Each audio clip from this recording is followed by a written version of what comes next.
नमस्कार साथियों, स्वागत है आपका फिर से हमारे चैनल के ऊपर। और जैसा कि आज आपने देखा, आज हम बात करने वाले हैं वियतनाम के ई वीज़ा के बारे में, जो कि बहुत ही आसानी से मिल जाता है और मैंने कभी इसके बारे में रिजेक्शन नहीं सुना है। तो वियतनाम के ई वीज़ा के लिए आपको डॉक्यूमेंट्स, बेसिक डॉक्यूमेंट्स रिक्वायर्ड हैं, जैसे कि एक स्कैन आपकी पासपोर्ट साइज की फोटो विद वाइट बैकग्राउंड चलती है। बेसिकली आप कोई सा भी बैकग्राउंड अपलोड कर सकते हैं, but white background is good. Secondly आपको चाहिए आपका एक पासपोर्ट का फ्रंट पेज जो है वो स्कैन चाहिए, और आपको एक रेजिडेंशियल लोकल एड्रेस चाहिए वियतनाम में, जैसे कि आपके होटल का एड्रेस जो कि चलेगा।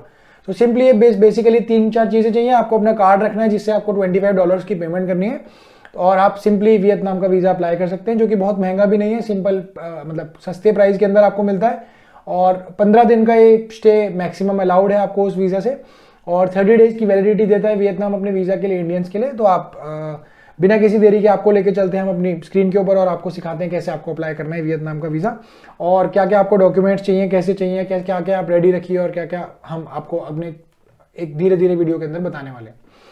तो आप देखेंगे हम अपनी स्क्रीन के ऊपर आ गए हैं। तो सबसे पहले हम गूगल पर सर्च कर रहे हैं, e visa for Vietnam search करते हैं, तो देखेंगे आप काफ़ी सारे जो स्पॉन्सर्ड पेजेस हैं जो कि वियतनाम का वीज़ा देते हैं अप्लाई कर आप देखेंगे। ये सब ज़्यादा पैसे लेते हैं ऑब्वियसली, तो ये सब जो है देखिए अपने आप को प्रमोट करते हैं। और अगर हम जानना चाहें कि जेन्युइन वेबसाइट वीज़ा अप्लाई करने के लिए कौन सी है, तो वैसे तो मैं अपने वीडियो की डिस्क्रिप्शन में भी वो चीज़ डाल दूंगा, बट किसी भी कंट्री का आप वीज़ा अप्लाई करने हैं तो एक चीज़ ध्यान रखें कि .gov.vn, जैसे वियतनाम के लिए आप देख रहे हैं इसके अंदर .gov.vn लिखिए, तो ये जेन्युइन वेबसाइट है। सिमिलरली जैसे हमारे यहाँ .gov.in होती है, जो कि गवर्नमेंट की ऑफिशियल वेबसाइट्स हैं जितनी भी हैं, सिमिलरली यहाँ वियतनाम के लिए .gov.vn होती है। तो वियतनाम ई वीज़ा पे हम क्लिक करेंगे तो आप देखेंगे national web portal on immigration खुल गया है, और ये उसका होम पेज खुल गया है। तो क्योंकि आज 7 फरवरी है, तो यहाँ पर इन्होंने लिख रखा है कि कल से, क्योंकि ल्यूनार न्यू ईयर है, तो 8 तारीख से लेकर 14 तारीख तक ऑफिस बंद रहेगा। तो इन्होंने पहले एक नोटिस जारी कर दिया है कि इसके दौरान आप अपना वीज़ा ना अप्लाई करें, आपका डिले होगा वीज़ा। एनीवे हम तो एक एग्जाम्पल के तौर पे इसको ले रहे हैं। तो क्योंकि आप वियतनाम के लिए एक फॉरेनर हैं, तो हम फॉर फॉरेनर्स क्लिक करेंगे। तो जैसे ही हम फॉर फॉरेनर्स क्लिक करते हैं, तो आप देखेंगे कि नेक्स्ट पेज के ऊपर क्या क्या ऑप्शंस आते हैं। ये आ गया ऑप्शन। तो देखिए इसने स्टेप वाइज आपको सिखा दिया, for outside Vietnam foreigners personally applying for e visa. आपको एक तो पहले आपका आपका जो पासपोर्ट का फ्रंट पेज ऐसा रहना चाहिए, स्कैन आपके पास होना चाहिए ऑलरेडी। एक आपकी फोटोग्राफ होनी चाहिए जिसमें आपका फेस पूरा क्लियरली विजिबल हो। देन स्टेप 2 के अंदर आपसे पेमेंट कराएगा। तो सिंगल एंट्री वीज़ा, ऑब्वियसली आपको मोस्टली लोगों को सिंगल एंट्री टूरिस्ट वीज़ा चाहिए होता है, तो $25 का सिंगल एंट्री वीज़ा है। अगर आपको मल्टीपल एंट्री भी चाहिए इन एनी केस, तो आपको $50 का वीज़ा पड़ता है। तो इसी के थ्रू ही आप मल्टीपल या single entry, it's on you, आप किस तरीके से अप्लाई करना चाह रहे हैं। देन इन सबको हम कंफर्म कर नेक्स्ट पेज पे आ जाते हैं। तो देखेंगे आपकी आ गया पूरा एक पेज खुल गया जिसके अंदर ये सारी डिटेल्स आपकी मांगता है। तो आप सबसे ऊपर जो है आपकी पहले फोटो मांगता है, तो हम एक रैंडमली एक क्लाइंट का अपना एक एग्जाम्पल के लिए वीज़ा हम आपको दिखाने वाले हैं कि कैसे अप्लाई करना है। तो आप देखेंगे जैसे हमने क्लाइंट का एक फोल्डर बना रखा है, तो क्लाइंट की फ़ोटो हमने जो ब्लर करके लगा रखी है, आप ये देख सकते हैं कि ये क्लाइंट की फ़ोटो हमने अपलोड कर दी है, क्योंकि हमने पहले इनका डेटा जो है अलग से एक फोल्डर बनाकर रखा हुआ था। सिमिलरली हम इनका पासपोर्ट जो है ये एक आपके नॉलेज के लिए रख देते हैं कि इस तरीके का एक पासपोर्ट है, और पासपोर्ट का फ्रंट पेज जो है बिल्कुल क्लियर इस तरीके से आपका होना चाहिए अपलोडेड। हमने ब्लर कर दिया क्योंकि किसी का भी एक पर्सनल डेटा होता है वो हम किसी के साथ शेयर नहीं करते हैं। अब देखिए सरनेम, आपको अपने पासपोर्ट के अकॉर्डिंग सरनेम डालना है। जैसे मेरा नाम शर्मा है सरनेम, और गिवन नेम मेरा आयुष है, तो मैं अपने नाम से एक बार इसमें डाल देता हूँ। डेट ऑफ बर्थ मेरी है 05041992, तो ये डेट ऑफ बर्थ हो गई है मेरी। फुल डेट ऑफ बर्थ मेरे को नोन है, तो मैंने पूरी डाल दिया है। ये आपका जेंडर पूछ रहा है, तो ये मेल आ गया है।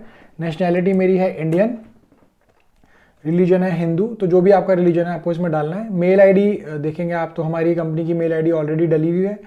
आप अपनी पर्सनल मेल आईडी यूज़ कर सकते हैं, कोई भी मेल आईडी आप यूज़ कर सकते हैं जिस पे आपके वीज़ा का रिजल्ट आएगा, और जो भी जो आगे जाके जो रजिस्ट्रेशन नंबर रजिस्टर होगा वो सब आपकी मेल के ऊपर ही आएगा।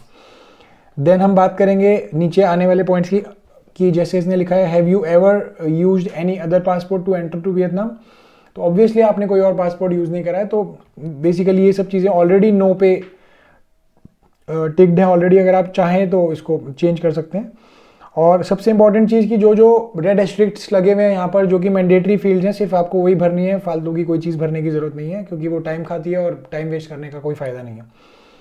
तो देखिए आप ई वीज़ा रिक्वेस्ट इन्फॉर्मेशन ये पूछ रहा है, आपको सिंगल एंट्री वीज़ा चाहिए मल्टीपल एंट्री, तो आप यहाँ से इसको स्विच कर सकते हैं। कुछ भी चेंज कर सकते हैं। अब आपकी date of entry, for example आप मार्च फर्स्ट वीक का एग्जांपल प्लान कर रहे हैं तो आप 1 मार्च इसमें डाल सकते हैं।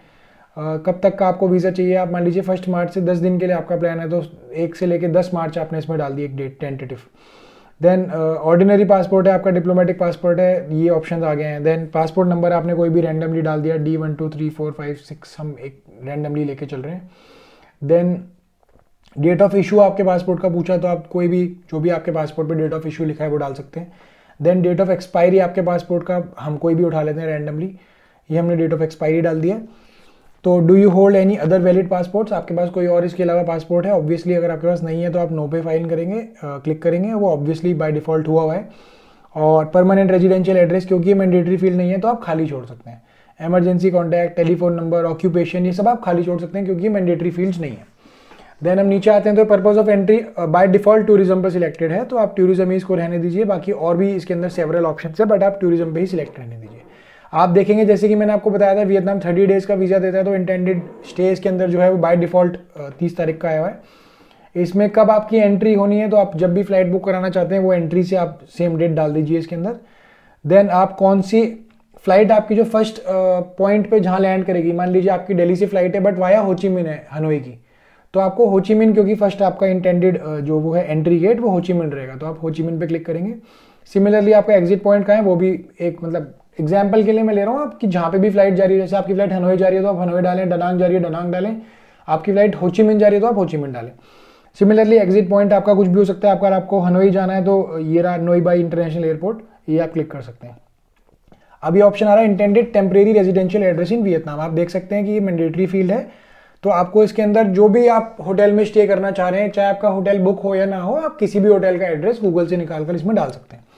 जैसे हमने देखिए आप पुलमैन, मेरे पुराने क्लाइंट का किसी का वीज़ा अप्लाई हुआ होगा तो ये बाय डिफॉल्ट इसने उठा लिया है, नीचे काफ़ी सारे ऑप्शंस आ रहे थे। तो पुलमैन मेरे कुछ क्लाइंट्स रुके थे पीछे होचिमिन के अंदर तो पुलमैन का एड्रेस इन्होंने ले लिया है, मैंने गूगल से सिंपली कॉपी कर एड्रेस पूरा डिटेल में और इसमें पेस्ट कर दिया था। अभी प्रोविंस पूछ रहा है कहाँ पर है पुलमैन, तो इसके अंदर मैं डाल दूंगा होचिमिन सिटी, ये देखिए होचिमिन सिटी आ गया। फ़ोन नंबर आपको डालने की ज़रूरत नहीं है क्योंकि वो मैंडेटरी नहीं है, इंश्योरेंस वगैरह की कोई ज़रूरत नहीं है आपको, ये एक इन्होंने वेरीफाई करने के लिए है।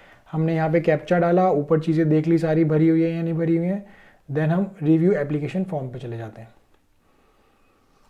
तो रिव्यू एप्लीकेशन फॉर्म पे क्लिक करने के बाद ये पेज थोड़ा सा लोड होता है और लोड होने के बाद दिखाते हैं आपको नेक्स्ट पेज पे क्या आता है। नेक्स्ट पेज पे आप देखेंगे कि ये एक इन्होंने रजिस्ट्रेशन कोड हमारे लिए दे दिया है जो कि एक काफ़ी लंबा रजिस्ट्रेशन कोड है। ये ऑब्वियसली आपके पास मेल पे भी आ जाएगा तो आपको लिखना चाहे तो आप लिख के इसको कहीं रख सकते हैं, कॉपी पेस्ट कर सकते हैं, अदरवाइज आप अपने मेल के ऊपर रिसीव कर लेंगे इस कोड को। देन ओके आप इसको करते हैं तो एक ये खुल जाता है रिव्यू पेज पूरा का पूरा। ये 3 स्टेप हैं आप देख सकते हैं। स्टेप 1 पे हमने इन्फॉर्मेशन भरी, स्टेप 2 पे रिव्यू करा, स्टेप 3 पे हमने पेमेंट करी। तो ये देखिए सारी डिटेल आ गई है। फिर से आप रीवेरीफाई कर लीजिए सारी डिटेल, आपने कोई गलती तो नहीं कर दी है, कुछ गलत फिल तो नहीं कर दिया। अगर आप करते हैं तो आप बैक करके इसके अंदर फिर से रिव्यू करके इसको चेंज कर सकते हैं एडिट करके। देन पेमेंट पेज के ऊपर हम जाते हैं तो सिंपली आप देखेंगे कि ये पूरा का पूरा पेमेंट डिटेल आ गया है। यहाँ पर पे ई फी कर आप सिंपली अपने कार्ड को यूज़ करके ईजिली पेमेंट कर सकते हैं।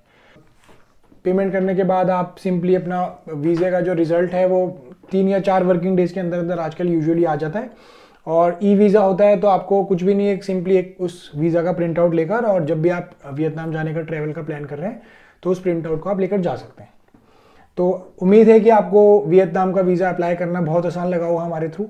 इसके अलावा कोई भी आपको हेल्प चाहिए हो तो डिस्क्रिप्शन में हमारा फ़ोन नंबर लिखा है, कभी भी आप कॉल कर सकते हैं और हम आपकी हेल्प के लिए हमेशा तैयार हैं। कोई भी डाउट हो तो कमेंट सेक्शन में हमें डाउट अपना लिखे और हम जल्दी से जल्दी आपको रिप्लाई कर उसको सॉल्व करने की पूरी कोशिश करेंगे। धन्यवाद, जय हिंद।